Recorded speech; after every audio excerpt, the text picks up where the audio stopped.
មាសមិនមែនគ្រាន់តែជាទ្រព្យសម្បត្តិតែវាគឺជាខែយុទ្ធសាស្ត្រសម្រាប់ធនាគារកណ្ដាលមាសគឺពិតជាមានតម្លៃបំផុតព្រោះថាសសរស្តម្ភនៃអំណាចហិរញ្ញវត្ថុគឺជាមាសមានមាសគឺបង្កើតទំនុកចិត្តការពារប្រឆាំងនឹងអតិផរណាទប់ទល់នឹងការប្រែប្រួលរូបិយប័ណ្ណនិងផ្ដល់ជំរឿសដ៏រឹងមាំមួយជំនួសទុនបម្រុងបរទេសដូចជាប្រាក់ដុល្លារអាមេរិកឬប្រាក់អឺរ៉ូនេះគឺជាសញ្ញាច្បាស់លាស់ដែលថាមាសនៅតែមានសារៈសំខាន់បំផុតចំពោះយុទ្ធសាស្ត្រនៃវិស័យហិរញ្ញវត្ថុយោងតាមគេហទំព័រ Trading Economics បានបង្ហាញអំពីប្រទេសនាំមុខគេទាំង10នៅក្នុងពិភពលោកនៅក្នុងឆ្នាំ2025ដែលមានទុនបម្រុងមាសច្រើនជាងគេបំផុតដូច្នេះសូមទៅជ្រាបទាំងអស់គ្នាទី10ប្រទេសទួរគីមានមាសចំនួន641តោនកំណើនមាសនេះគឺដោយសារតែទួរគីបានទិញមាសស្តុកទុកដែលជួយជំរុញទុនបម្រុងរបស់ខ្លួនឲ្យខ្ពស់ជាងប្រទេសហូឡង់ទួរគីសកម្មនៅក្នុងការបង្កើនស្តុកមាសរបស់ខ្លួនក្នុងរយៈពេលប្រមាណឆ្នាំចុងក្រោយនេះចំពេលដែលមានអតិផរណាខ្ពស់និងភាពប្រែប្រួលនៃរូបិយប័ណ្ណមិនតែប៉ុណ្ណោះទួរគីថែមទាំងលើកទឹកចិត្តឲ្យប្រជាពលរដ្ឋរបស់ខ្លួនយកមាសទៅដាក់នៅក្នុងធនាគារដើម្បីគាំទ្រទុនបម្រុងជាតិរបស់ខ្លួន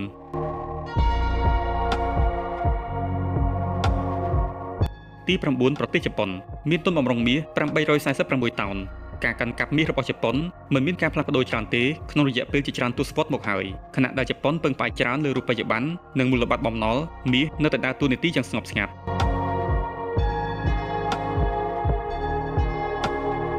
ទី8ប្រទេសឥណ្ឌាមានទុនបម្រុងមាសចំនួន880តោនឥណ្ឌាបានបង្កើនទុនបម្រុងមាសរបស់ខ្លួនបន្តិចម្ដងធនាគារកណ្ដាលឥណ្ឌាបានបន្ថែមជិត30តោននៅក្នុងឆ្នាំ2024ដែលជាផ្នែកមួយនៃកិច្ចខិតខំប្រឹងប្រែងដើម្បីធ្វើពិពិធកម្មពីប្រាក់ដុល្លារអាមេរិកនិងប្រាក់អឺរ៉ូជាការពិតឥណ្ឌាក៏ជាប្រទេសមួយក្នុងចំណោមប្រទេសដែលកាន់កាប់មាសឯកជនធំជាងគេបំផុតនៅក្នុងពិភពលោកនេះដោយសារតែចំណងវប្បធម៌ដ៏ជ្រាលជ្រៅរបស់ប្រជាពលរដ្ឋទៅនឹងលោហៈ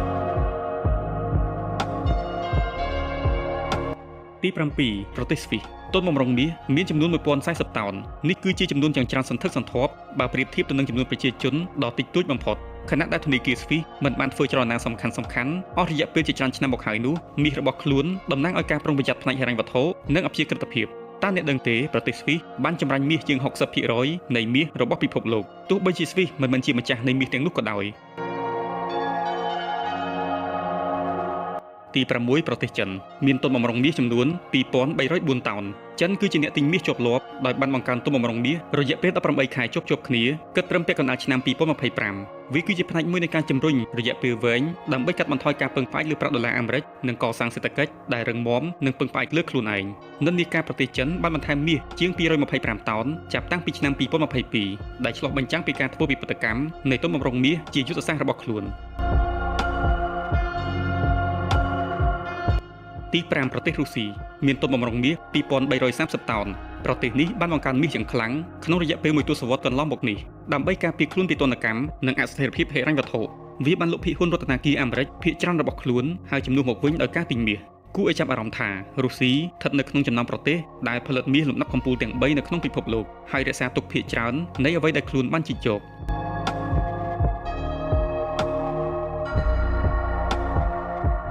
ទី4ប្រទេសបារាំងមានទុនបម្រុងមាសចំនួន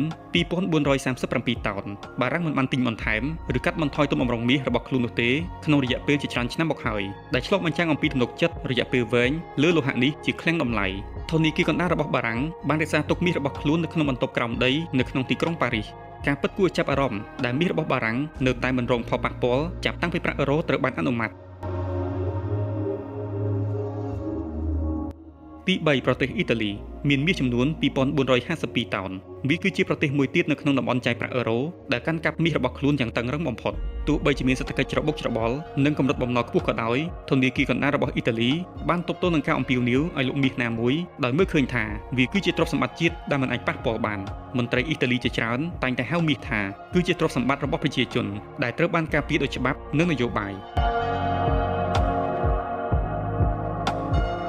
ទី2ប្រទេសអាល្លឺម៉ង់មានមាសចំនួន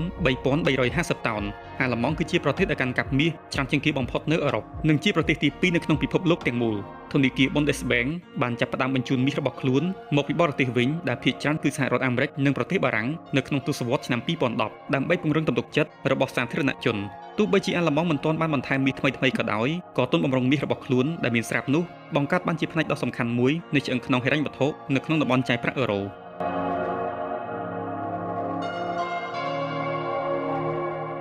ទី1សហរដ្ឋអាមេរិក មានមាសចំនួន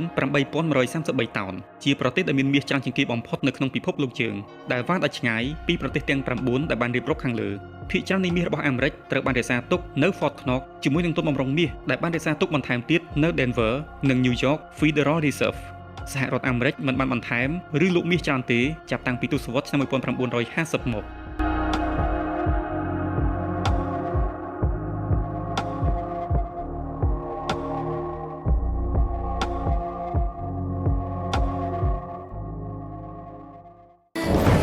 Boost Strong ញ៉ាំ Boost Strong ឆ្ងាញ់ជាងគេ